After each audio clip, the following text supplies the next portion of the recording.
managing partner and former President Trump's National Diversity Coalition Executive Director. Bruce, it's great to have you here. Yeah, good evening. Thanks, Cheryl. Thanks for having me. Yeah, do these small businesses, NRTs, in your opinion, have a viable case against the league? Well, yeah, I wish that obviously they'd have worked it out behind closed doors and like, come on, guys, let's get realistic here. Let's look at how many people are going to get hurt. Listen, I heard you say 100 million. I estimate it being 150 million, quite frankly. You know, my business, my main showroom business is 8 minutes from the stadium. I have a lot of friends, Cheryl. I have a soul food restaurant guy that owns a Jamaican restaurant in the compound of the stadium. Another gentleman of mine, African-American gentleman, does the event planning where he goes out and hosts big events, you know, that he was getting ready for that event. The list goes on. It hurt many other businesses, not just black businesses, which we were only a small percentage, which we were still trying to grow and survive. And we get this stuck in our side and brought politics in one of the greatest, pastimes of all times.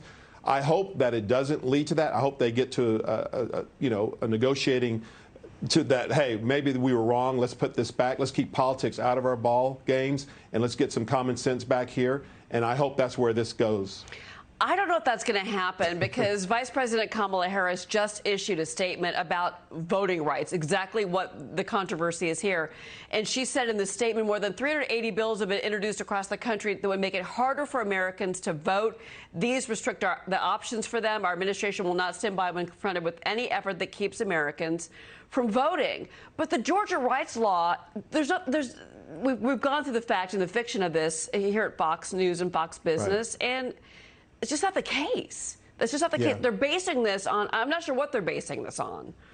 Well, I can tell you, for all your viewers now, it's pandering. It's here we go again, anything to ignite their so-called base and to show some type of, igniting their base, trying to get them to say, hey, they're trying to stop you from voting. Listen, you are talking to a person that is a person from the civil rights movement. My uncles, my family, they marched in the civil rights movement here with Dr. King.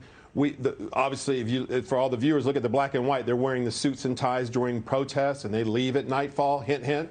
But listen, those were the doors that were open to guys like me that are very successful here for 27 years. I think it's a travesty how they use this and pander towards, especially black Americans, to scare, they're trying to stop you from voting, when Georgia has an easier way to get access to vote than the state of Delaware, which is Joe Biden's home state. So this craziness needs to stop. There are too many ways to be successful to get to the polls here in Georgia. So I wish they would stop this. And I think the American people are waking up and starting to see that this is a great lie, Cheryl, with all due respect. Yeah, we're talking about the Georgia, voting rights, and obviously this lawsuit against the league. But if you look at what's happening down in Texas, like, first of all, this is the rumor out there, right? That it's going to make it difficult to vote early. OK, they're going to try and disenfranchise people from that. The fact is, early voting is going to be 9 hours a day between 6 a.m. to 9 p.m. Yeah. That's okay. Mail-in voting. Okay, basically that you can't vote by mail down in Texas, right? The truth is the bill continues to allow voting by mail.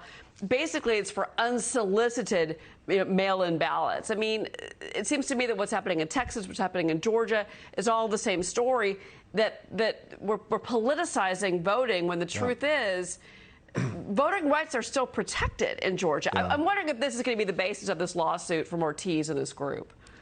Well, yeah, and it's a pandering. Here we go again. And listen, I'm one of 30 million small businesses in the country, Cheryl. We make up 62% of the GDP. I mean, we're a force to be reckoned, and you're putting all of this crazy behavior on the backs of folks like me who has to meet payroll and pay payroll taxes every quarterly, and many other viewers of your audience who own businesses watching this segment.